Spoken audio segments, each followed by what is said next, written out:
Hey everyone, my name is Yarrow and you're listening to the Daydream Rose podcast. Thank you for joining me. It's good to share this episode today. I really feel as we're moving into spring, there's a sense of creative energy and beginning to process a little bit at least of what's happened in the pandemic so far. And I spoke to Darcy Leigh this time, who writes really beautiful zines and has so much to share about the process of starting a small press and sharing your feelings with the world in a way that's a really beautiful but also boundaried. So if you feel like you need some permission slips that you can give yourself, this is going to be a great episode to listen to.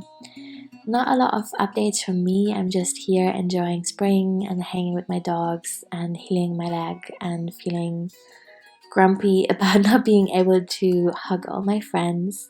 So not much is new, I would say. But yeah, I'm offering a free workshop on web design on April 13th over at Yarrow Digital, and I've decided to offer free monthly workshops again. So if you're interested in those, you can sign up for my newsletter. I'll send you upcoming dates, and you can also submit questions if you know that you can't make it live and you want them answered. I think that's all from me. I'm gonna let you listen now. If you have any feedback, let us know. Check out the links. I'll be at the an evening in the Butch Library evening with Darcy, and so yeah, maybe some of you will want to come to that as well. So I'm also linking to the link for the Glasgow Zine Fest.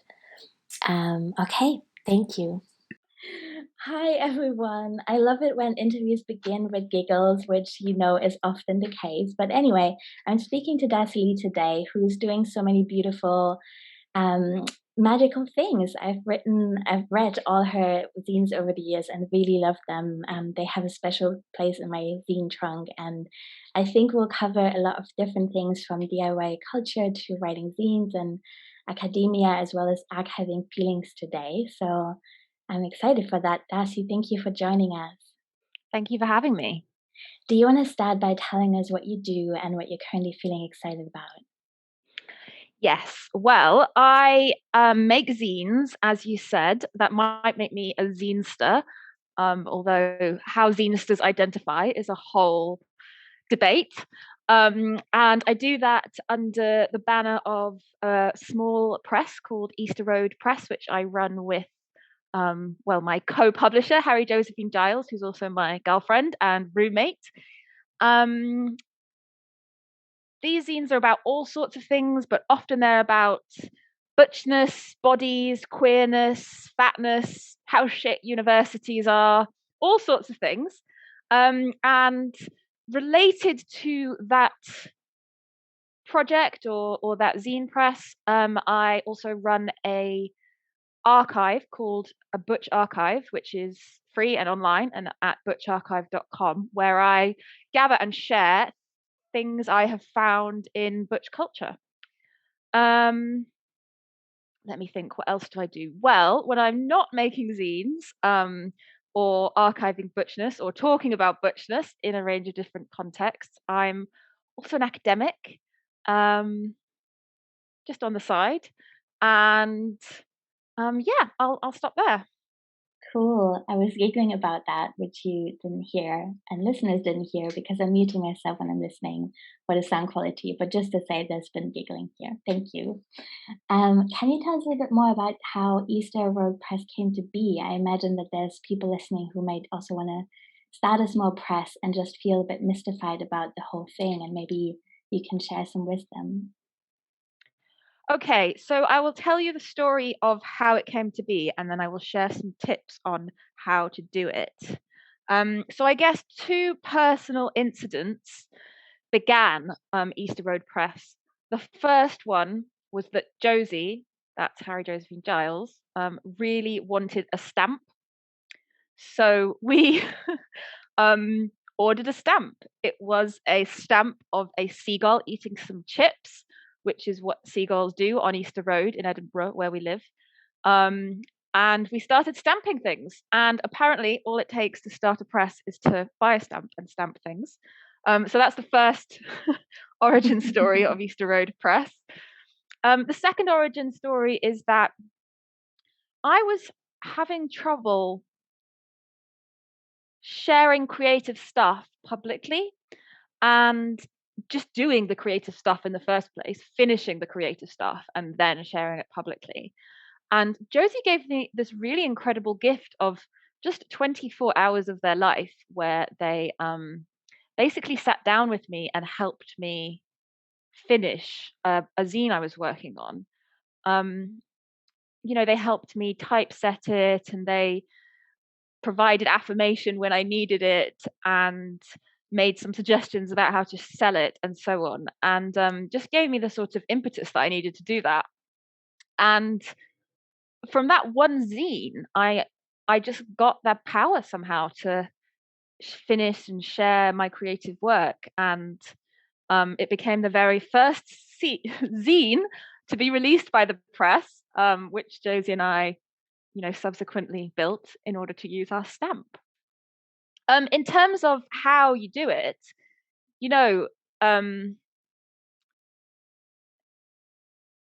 it looks like the world is made up of all these, serious institutions, and that you need them or their legitimacy somehow to enable you or legitimize what you're doing. But I guess the very kind of point of zine culture and DIY culture in general is that you don't need any of those things. And so, as I think I illustrated a little bit with the stamp example, we just needed to give ourselves legitimacy. We just needed to say, this is our name, and this is our press, and we're writing it on stuff. And we get contacts from people in the world wanting to talk to the press, wanting to publish us. I put it on my CV that such and such is published with Easter Road Press. It's a press. What else is a press? We just kind of had to take the leap to legitimize our own work. Yeah, that's such a beautiful story, and I love the stamp. I always get really excited when I have posts with your little stamp on it. That is a really great day. And I also totally agree that, yeah, that we just have to give this kind of legitimization to ourselves and each other. And I'm so glad you did that. Which one was the first zine that you made? So the first zine was the first zine that went out in the world, which was by no means the first zine that I made, was 21 Things I Did When I Was Thin, which came out at the beginning of January 2019, so not that long ago. And I had to represent it as a kind of charitable event in order to get myself to do it. So I didn't make any money. I gave all the money to an organization that really needed the money. That was Unis Resist Border Controls. And obviously, it is good to write and sell things and give the money to people who need it, but it was also a little bit of a cover for me to do a scary creative thing in public that I didn't necessarily have the confidence to do in its own right.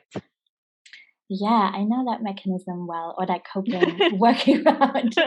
It's good. I mean, it's good. I think there could be way more self-destructive things like just not doing the thing at all, right? So, Oh yeah. yeah, it works and it's great and good people get the money and confidence gets built. Yeah, I'm not downplaying it. And I think in zine world in particular, we have a lot of these collective zines, and the money involved is so small that it's very hard to work out where it should go, and how to properly pay collectives for their work and so on. And one way out, which I wouldn't necessarily advocate as the best way out, but one way out is to just give all the money away, which is what we tend to do. Yeah. Cool. This also kind of brings me to my next question. I'm wondering how you're feeling, or how has that feeling maybe evolved over the years of being seen in this creative and more personal way, and how is that different from social media? Maybe is it different to go to a zine fair, for example, and share your work there, or having it be seen on social media? That's such a good question. I think it's difficult for me to say because I haven't shared a lot of work on social media. But for me, the zine form was absolutely essential to my feeling safe enough to share my artistic work, including details of my personal life, because it is a small distribution, thousands of people can see an Instagram post, but if you're really lucky, 100 people might buy your zine. And they've all gone to the effort of sending you £1 or however much, and you've gone to the effort of putting it in an envelope and sending it to them. And if you see their name and you don't want to send it to them, you don't have to. So I think there's something that feels really safe in that, it's a limited and specific way of sharing. It's not completely within your control because you can't always control who buys and reads the zine. And of course, someone can pass it on. So there's this little edge of risk and excitement. Then maybe that sounds a bit contradictory, but yeah, it's the distribution is so central to what it means to write a zine and what it enables you to do.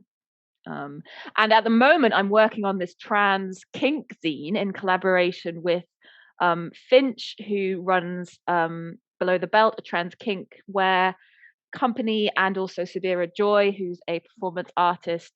And we just had a big discussion about whether we were going to make an electronic copy, and we agreed that having physical copies only was a way of protecting, the people who've shared their trans kink stories with us. Yeah, what do you think? You've posted a lot on social media in the past and made zines. What's your experience of the contrast? Yeah, interesting question. I feel the same. I think there's something sacred about making something physical in the world and posting it to people. I don't have the same control over my book, for example, than I would have had when someone buys a zine from me. Because I don't see the name, they can buy the book anywhere. And they can pass it on, like you said. But um, I think I'm just really, really detached from the fact that anyone is reading or listening. I think I'm imagining this one person that's listening and reading my things, and I do get feedback, but that feels very abstract and not about me. And that's how I make this work. So I don't think that this is a good or the right way, but that's just how it works for me. And I get very confused when real life friends ask me about something that I've shared.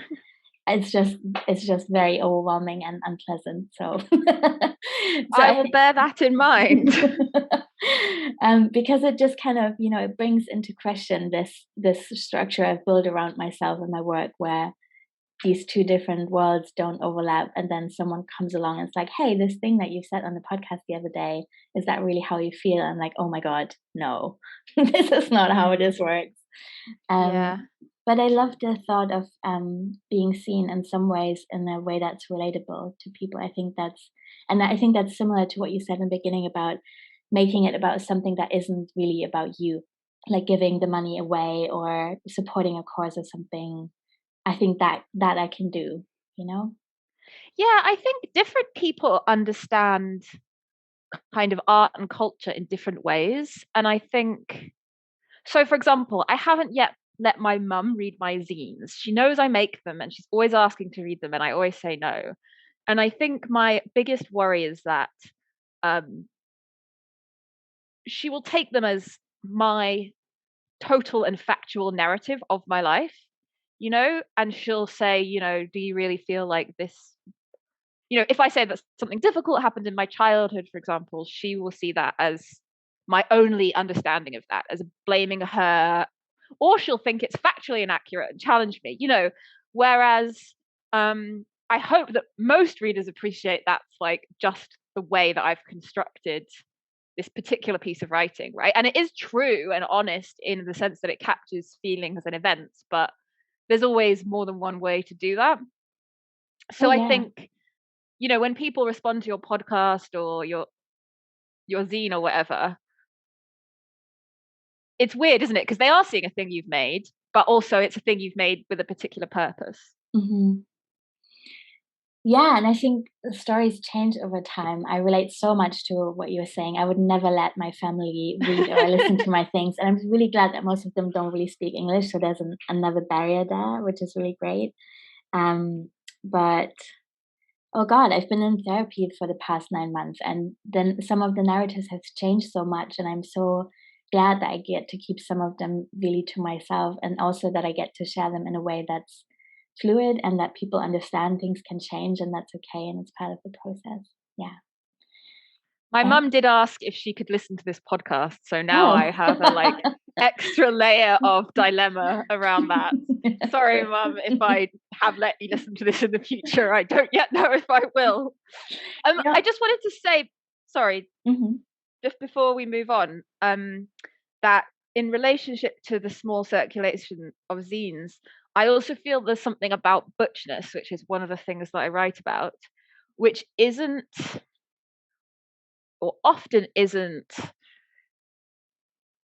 particularly ready for or tending towards big emotional shares in public, and is quite kind of protective about um, feelings and experiences and so on. Often has maybe a bit of a shell, and I think there's something about zines that have enabled me to express that particular experience because they're so kind of, you know, they're physically contained almost, and that Mhm. feels like a smaller way to do that sharing. Mhm. Yeah. Do you ever imagine how people receive or read them? You know, when you find it hard to maybe share a thought or an experience in a different way, do you imagine that people read your zines and then see this part of yourself that you found different or hard to share in another way? Well, it's funny because people react in such strange ways. Um, so I guess I have two zines that are provide quite a good contrast. One of them is called Wank, a Stone Butch glossary, and it's kind of about, I guess, sort of sexual dysfunction and fucked upness expressed through a wank. And I would say that's probably the most exposing sharing zine that I have written. Nobody ever really mentions it. It sells a lot. And every now and again, someone tells me that was really well written. Um, but no one has ever said anything to me about the content. Um, Really? yeah, it's very bizarre. And I thought at the time that was just how it went when you wrote a zine.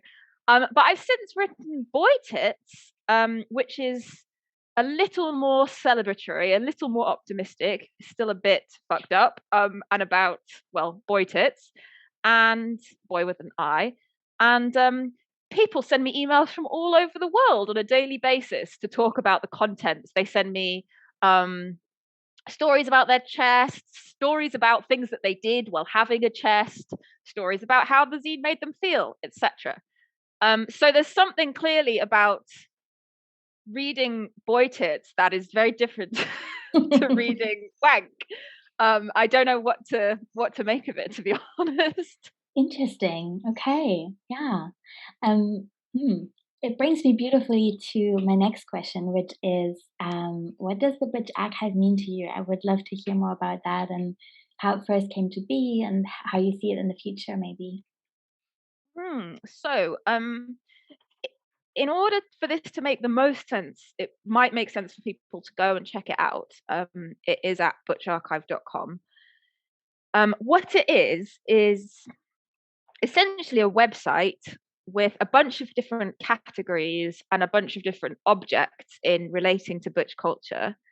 Um, it's part archive, part sort of curated exhibition, in that it's very personal. The categories are not intended to be like all encompassing. So they're things that um, fat liberation, DIY culture, resistance, technologies, trans liberation, things that are important to me specifically in my own butchness, rather than trying to create a universal butchness, and the items are selected to go in those categories specifically. So it's not all of butchness ever, although people do write to me all the time and ask me, why isn't this one specific butch item in the archive? And gosh, it's so many things to me. I put it together through the very first lockdown. I was very depressed and I couldn't write. And I had been unable to write about this one specific thing, butch culture, long before I'd become depressed. So it was a sort of confounding inability to write. And I just couldn't do it. I kept starting to try and bring all these items of butch culture into the story that I wanted to tell, and I just couldn't seem to make it an essay or a zine. And I really couldn't do it when I was depressed. But I kept kind of accumulating butch items and then feelings about those items and looking for butch items and not finding them and then having feelings about not finding them. So what I did was make this archive, and it was particularly good to do it in lockdown because loads of butch culture is out of print and hard to get a hold of, but other archives and libraries were making things available for free in that sort of early free online lockdown frenzy that we all had. And so I was able to direct people to free stuff at a moment when maybe we all needed some comfort and or connection with queer culture. Yeah. Yeah. Yeah, no, that's great. I mean, Thank it you. means so many things, Yarrow. I could keep telling you, but I'll stop there. Okay. I miss the generosity of that time a little bit. This kind of opening. It was really overwhelming, and everyone did so many different things, and suddenly everything was digitally available. But I think there's also the kindness, I guess, and the generosity that I miss a little bit. Yeah. Oh yeah, we just stopped. It's completely baffling. Yeah, it is. Anyway, this is a very casual question. What do you love and hate about butch culture? It's such a hard question.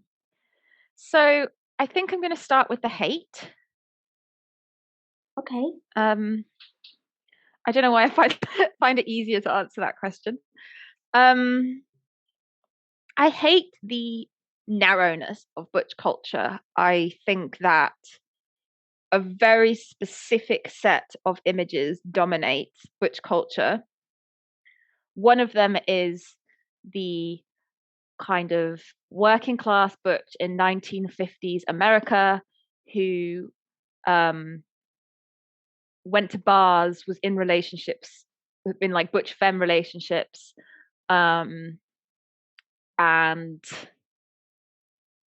only really existed at a very specific point in time in very specific locations in America, but is sort of still looked to as butchness. And those are the kind of butches that you see in Leslie Feinberg's Stone Butch Blues. If people haven't read it, you should. It's free and on their website. And this is butch heritage, but it's not the whole of butchness, and it seems sort of far away from 2021 in Edinburgh in Scotland. So that's one image. And then I think another image, which is probably what would come up on Instagram if you searched for butch, is someone very white, skinny, in their early 20s, androgynous looking, and so on. Sort of like a masculine supermodel, perhaps, a masculine female supermodel. And these images, the archive really reflects this, to fill some of the categories that I'm interested in, like fat liberation. I've really had to bring in a lot of things that might not be categorized as butch conventionally. And I guess I would say politically, there's two kind of limits of this narrowness of butch culture. One is that butch trans women are still not often thought of when many people put together butch culture, think of butch culture, organize a butch panel, etc. And also, I really think we haven't reckoned with the whiteness of the history of butch. There are butches of color. There are also studs, boys, aggressives, other queer masculine genders. And, I wonder about how butch relates to those other categories and why butch is more often centered in discussions of queer masculinity. So yeah, those are some of the things I hate about butch culture and some of the things I'm trying to change. Butch culture, it's very hard to assimilate butch culture, and I really love that. Like, there have been some efforts, for example, a recent article by the New York Times, but generally speaking, butches are not like fetishized or commodified by the mainstream.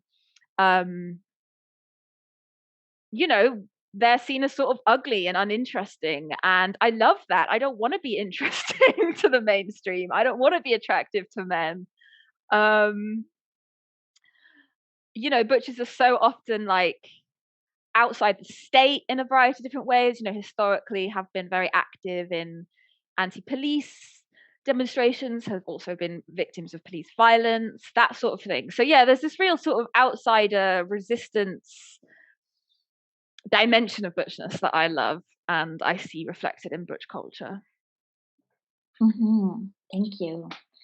I wonder how your queer imagination has changed over the years, of when maybe the childhood memories where you first remembered even coming across the concept of butchness, and maybe that's relating to archiving in some way, right? Because we have before the internet, you and I were teenagers, partially, I think, before the internet. Is that right for you? I was on the internet at 13, but I definitely wasn't on the queer internet. Okay. Okay. So yeah, tell me more. How has your queer imagination changed over the years, and how is that maybe related to archiving work? What do you mean by queer imagination? I'm thinking a lot about, okay, wait, I think I have to go way back here, and this is embarrassing, but that is okay.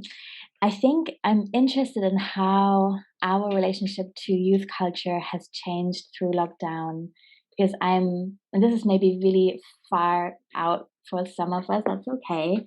But I feel I have been really keen on watching a lot of teenage related stuff like Dawson's Creek, or I mean, that is really sadly the main example that comes to mind right now, which is probably telling. And this is really something that I was watching with my best friend at school when I was 13. And so she lives in a different country anyway, it doesn't matter. We've been thinking and speaking a lot about watching the series together. And we did watch it at the time together as well on actual TVs in our teenage bedrooms. And so I've been thinking back so much at that time of my life, and about how I was imagining grow up life to be, and how I first came across even the idea of having an identity that I could shape and make something that works for me, and that could be part of something else that I hadn't seen before.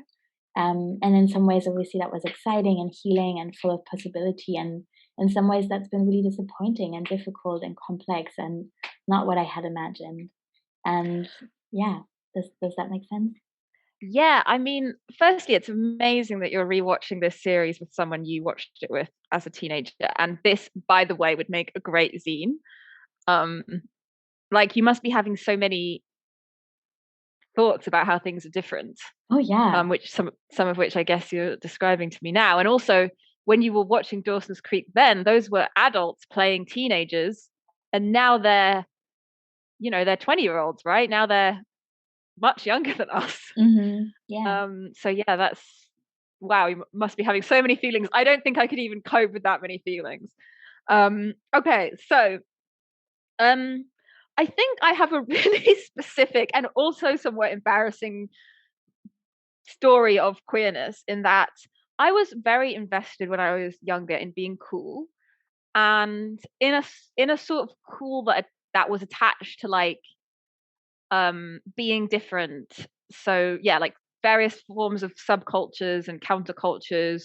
I was a goth, then I was a queer anarchist. Oh, I was a Marxist for a while, and I honestly don't think I fully grasped what queerness meant, even as I was already in queer culture, and was, organizing events, being a leader in various ways, was out and proud. But I think a lot of that was just a performance of coolness in queer culture. And I think I still held myself to like very rigid heterosexual standards of beauty, attractiveness, lifestyle, etc. And I think I'm only now really coming to realize that a queer imagination is, truly detaching from some of those things, and that actually takes a lot of loss. Like, you've got to give up all the privilege of coolness and heterosexuality. And I think, and that's been a grieving process and a risk-taking process for me. And I think the zines have been a little bit about saying, okay, I'm giving up the privilege of not having a zine out in the world that says I'm sexually dysfunctional, sorry, I keep saying dysfunctional. That's a shit word. But whatever. Yeah. So I'm giving up the privilege of not having a zine out in the world that says I'm butch, I'm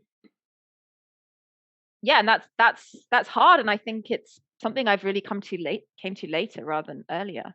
Mm-hmm. Mm-hmm. Do you have an imagination for your future?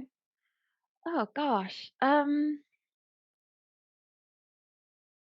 No, but I'm really enjoying aging.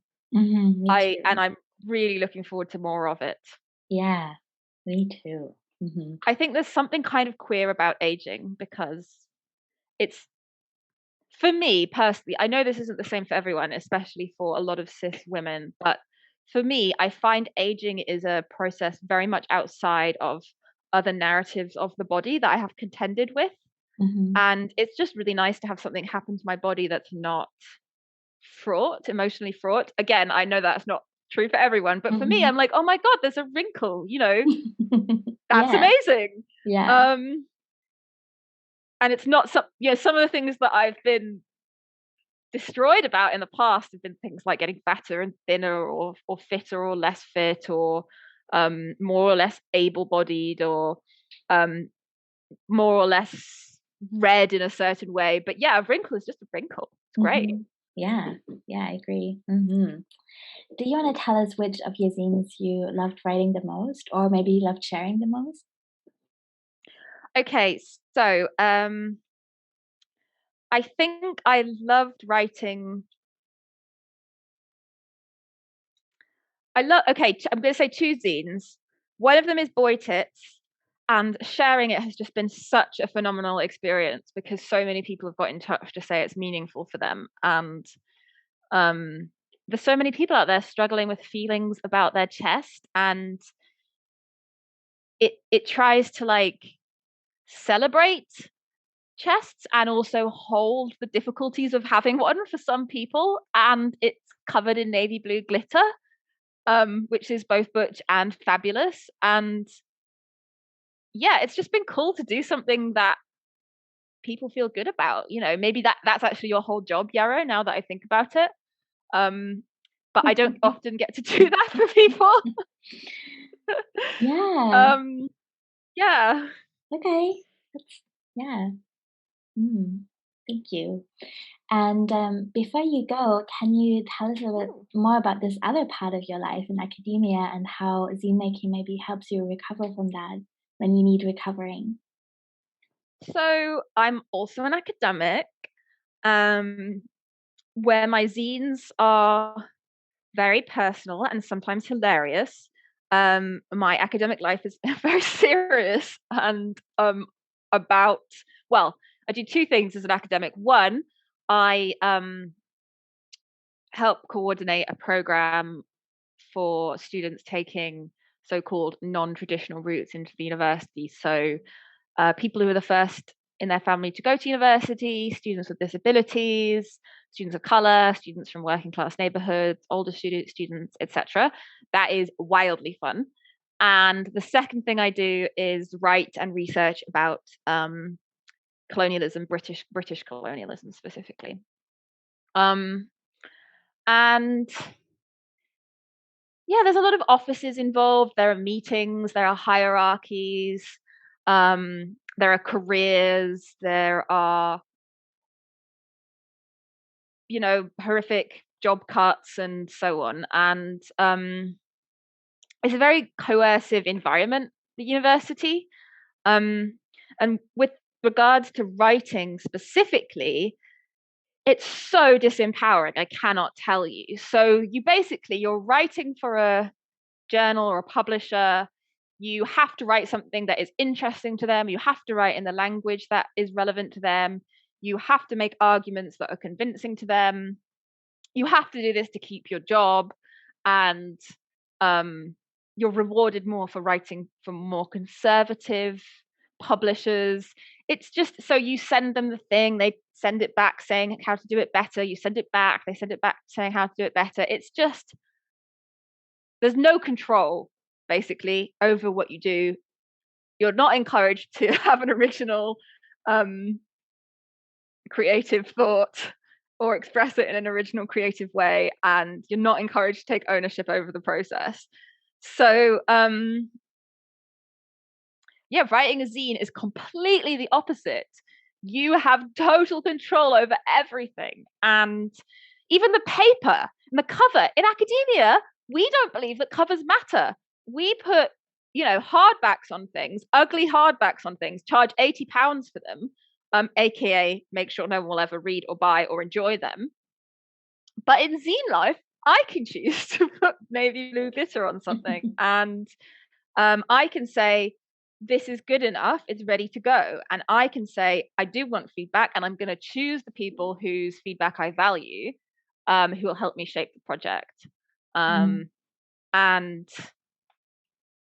honestly, I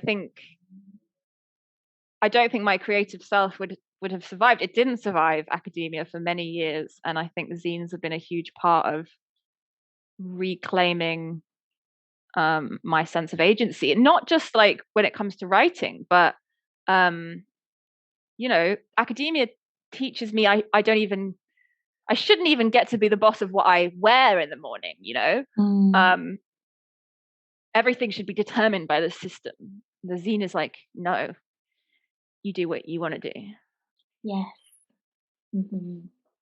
I was blown away by the covers not mattering. That's intense, isn't it? Ugh. It's completely wild. Yeah. And you're taught to write in this really inaccessible language. Yeah, it's so weird. It's hidden behind a paywall. It's just really not about communication. Yeah, that's true. I'm so excited that you are writing zines again, and that I think is such a gift to the world. I'm always saying cheesy things at the end. Darcy, I should have warned you. I was prepared. Thank you for saying cheesy things. No, Darcy, really, thank you so much for sharing everything that you have shared today. I feel more hopeful than I did this morning, and also a rejuvenated excitement about zines and creativity and finding our own spaces and making stands and giving each other permission. That's so good, and I'm so excited to share that. So where can people find you and buy your zines? And I think you also have a cool thing coming up that people can attend if they want to. Yes. So the best place to find us is at Easter Road Press. That's EASTERROADPRESS.